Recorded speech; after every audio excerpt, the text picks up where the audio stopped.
Pessoal, tudo bem? Uma boa noite para você. Agora são mais ou menos por volta das 10h20 da noite, 22h20. Eu tomei a decisão de vir aqui hoje porque tem um certo problema que deixa todo mundo preocupado, sobretudo aqueles que têm pizzaria e têm massas, e essas massas terminam no final do dia e às vezes não terminam. Muitas vezes a pessoa fala: e agora, o que eu vou fazer com essa massa de pizza? Uma massa fresca, obviamente, tá? Então, eu achei por bem dar uma explicação, porque dessa maneira a gente vai resolver esses problemas, vocês não vão ter mais prejuízos, não vão jogar a massa fora, ou muito menos deixar essa massa para usar no dia seguinte já com um cheiro muito forte de cerveja. E é claro que seu cliente, se ele comer a pizza feita com essa massa, vai realmente fazer mal para ele, né? Por quê? Porque aquilo enche de uma substância que ela é tóxica e ela vai fazer mal para você. Então vamos lá. Vamos supor que você hoje, preparando a sua massa de pizza, você faça 100 pãezinhos, tanto faz o peso de 300 gramas, 380 ou 450. E a sua previsão de venda, já que você está trabalhando em cima de uma previsão que vai estar estimada, certo? Vamos supor que a sua previsão de venda é para vender 100 bolinhas. Porém, você acaba não vendendo a 100, você vende 70 bolinhas e vão ficar 30 bolinhas que já vão estar colapsados. O que significa isso? Porque quando você chega na sua pizzaria e você bate uma massa, você vai fazer isso antes da pizzaria abrir, correto? E isso vai ser lá por volta de umas 4h30, 5 horas e tal. O que acontece é que, à medida que vão passando as horas, o fermento vai trabalhando essa massa e essa massa, ela vai crescendo. Vocês já repararam isso, né? Ela cresce, vai crescendo, até que chega um momento que fica até difícil trabalhar com a massa. Ela começa a ficar flácida, grudenta, e com aquele cheiro de cerveja choca, insuportável, tá? Por que isso acontece? Eu acho que é importante a gente entender. Toda vez que você está trabalhando com o fermento, e o fermento está dentro da massa, onde ali contém água, onde contém açúcares de modo geral, você pode ter a certeza absoluta que a partir desse momento, o seu fermento, não importa a quantidade que você colocou, ele começa a se alimentar desses açúcares. Inclusive açúcar que é obtido da sua cadeia de carboidrato, que vai acabar virando açúcar. Então, o fermento vai ali comer esses açúcares e no momento que ele come, ele vai criar dois subprodutos, tá? O ácido etílico, que é o álcool, juntamente, né, com o gás carbônico, que é para poder inflar essa massa. Mas à medida que o tempo vai passando, né, você já viu que a sua massa está no ponto ideal, já ficou lá 1 hora de descanso, 1h20, 1h30, 2 horas, tanto faz. Você pega a massa e você abre ela rapidamente, é muito fácil de abrir. Você vê que ela não encolhe. Por quê? Porque ela teve o tempo de descanso correto para o fermento trabalhar, inflar essa rede de glúten, encher de gás carbônico e, claro, uma vez que você chegou nesse ponto, o que vai acontecer é que você está com a massa boa para poder abrir, e isso é maravilhoso. O grande problema é quando passa desse ponto, né? Se você não vende, vai acontecer de sempre a massa dar esses resultados que eu falei anteriormente, que ela vai ficar como? Ela vai ficar fedendo a cerveja, flácida e grudenta. Muita gente, em muitas pizzarias, eu já vi, o que eles fazem? Eles reboleiam a massa e deixa ali para poder usar de novo. Isso durante o dia de trabalho normal, perfeito? Só que quando você reboleia essa massa, ela nunca mais vai ser igual à primeira massa que você fez. Porque chega um momento que o fermento ele não tem mais por onde comer açúcar. Porque ele gastou todas as balas que ele tinha. Então ele não tem mais. Ou seja, essa massa não vai crescer como cresceu da primeira vez, com a força que o fermento tinha. E por isso ela vai ficar cheirando a cerveja.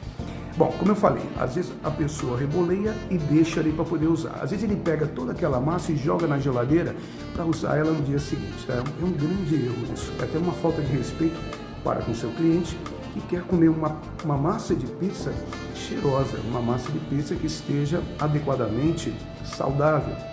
Então, o ideal, o que nós podemos fazer? Vamos lá, vamos voltar nas 100 bolinhas que você produziu, tá? Se você produziu 100, sua estimativa de venda é 100, mas você sabe que eventualmente pode não chegar nesse ponto, então você vai pegar essas 30 bolinhas que você não tem a certeza que vai vender, do jeito que ela está, você passa ela na farinha de trigo, pode molhar ela na farinha de trigo, em alguns vídeos anteriores eu já expliquei como é feita a selagem, e logo você vai levar para a sua geladeira uma temperatura entre 2 a 3 graus centígrados, tá? Não pode ser mais do que isso, senão o fermento vai começar a trabalhar. Deixa as bolinhas ali, só tomando aquele frio. O fermento não trabalha no frio.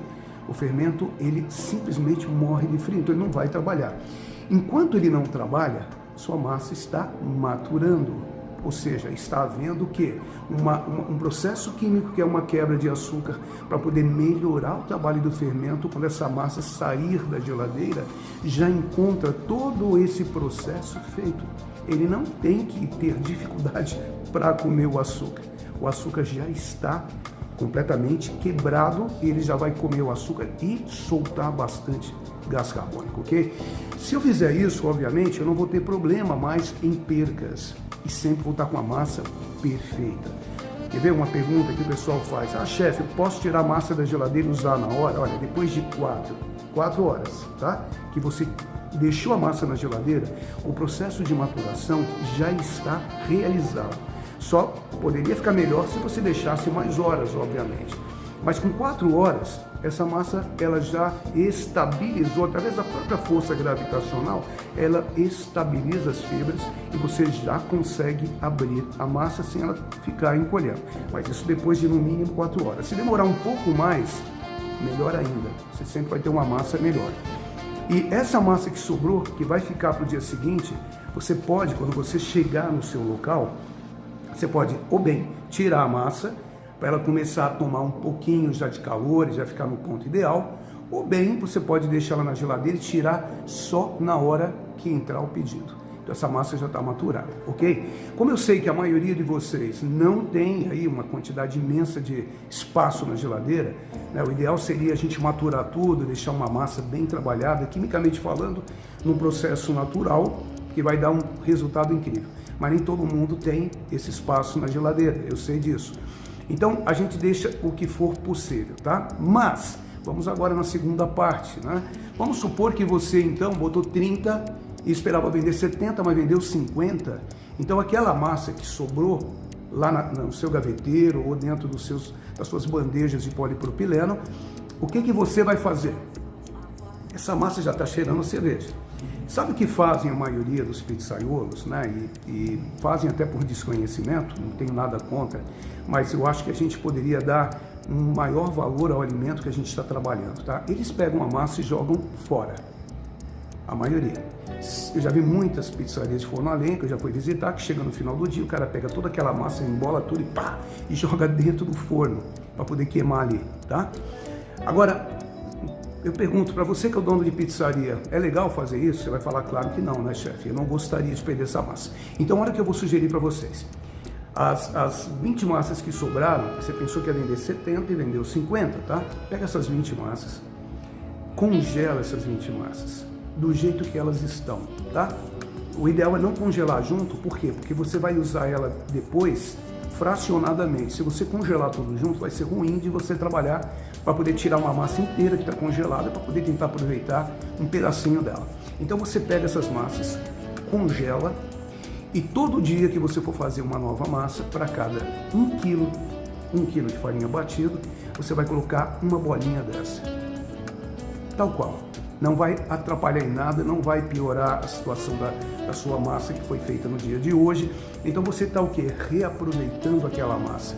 Não causa nenhum problema, você não perde nada, ok? Supondo então que você não tem lugar no freezer, você não tem lugar no freezer, não tem lugar na geladeira, sobraram aquelas massas e você está assim, desesperado, o que eu vou fazer agora? Jogo fora, vou perder dinheiro se jogar fora, vou estar desrespeitando o alimento, né, que era para poder alimentar alguém, mas o que eu faço? Gente, abre a massa, pré-assa o disco e guarda o disco. Então vamos lá, aqueles que de repente não conhecem as técnicas de pré-assamento, na descrição desse vídeo eu vou deixar um link, tá? E são as técnicas que eu criei, eu sou bem conhecido nos processos de pré-assamento, porque são técnicas que eu mesmo criei, estabeleci as minhas normas para que você tenha uma massa incrível, tá? Então, pré-assa o disco e guarda o disco, usa ele nos próximos dias. O mais importante que eu falo para alunos que vêm aqui nessa escola, para o pessoal que me segue aqui nesse canal, é assim: cada vez que você joga um alimento fora, alguém que está morrendo de fome, talvez chore, você nem sabe disso. Por outro lado também, você está perdendo um grande, fator que é importante para você no seu dia a dia. Então o ideal, gente, é assim, sempre tomar os devidos cuidados com os alimentos que você está manipulando, procurando sempre olhar para aquele alimento, ouça o que o alimento fala com você, porque muitas vezes o alimento sabe que ele vai estragar. Você passa, vê aquilo, mas fala, o que eu vou fazer? Não, valoriza aquele alimento. Antes que ele estrague, guarde seu alimento na geladeira. Não deixe os seus alimentos perderem, porque toda vez que você faz isso, alguém que está morrendo de fome gostaria de comer aquele alimento, mas você acaba jogando ele no lixo. Isso não é bom economicamente para a sua empresa, não é bom para você moralmente, isso não é bacana, tá? E o ideal então é a gente sempre o quê? Sempre estar na frente já pensando o que eu faço para não perder esse alimento, tá? Então acho que a questão das massas ficaram bem explicadas. Vocês agora entenderam bem, já não vão jogar mais nenhuma massa fora, pessoal, tá bem? Eu espero ter contribuído com vocês e que essas orientações sirvam para poder fazer vocês caminharem cada dia subindo um degrau mais essa escada no qual vocês querem alcançar, que é o sucesso, tá bom? Um super abraço, que Deus abençoe todos vocês. Fiquem com Deus. Só mais uma coisa que eu esqueci de falar, que deve ser colocado nesse vídeo, que eu sei que muita gente vai me perguntar: chefe, e se eu vou usar uma bolinha para cada quilo de farinha, se eu fizer 10 quilos, eu uso uma bolinha? Não, usa 10 bolinhas, tá? Para cada quilo, uma bolinha. 5 quilos, 5 bolinhas, e se forem 10 quilos ou 20 quilos, ou 10 ou 20 bolinhas. Tá bem, pessoal? Economia é tudo na nossa vida, né? A pessoa que não faz economia, uma pessoa que não está preocupada com aquilo que acontece no seu local, sempre vai ter um resultado muito ruim. Então preste bem atenção nisso, sempre estejam próximo da equipe de vocês, veja o que está acontecendo e ensine sempre, seja uma inspiração para o seu pizzaiolo, para a sua equipe. Às vezes o teu pizzaiolo saberá mais do que você, mas a sua obrigação é ou saber mais do que ele, ou pelo menos estar assim com ele, tá? É importante isso, porque senão, se você não cuida do seu negócio, tenha certeza que ninguém vai cuidar para você. Tá bom? Abraço.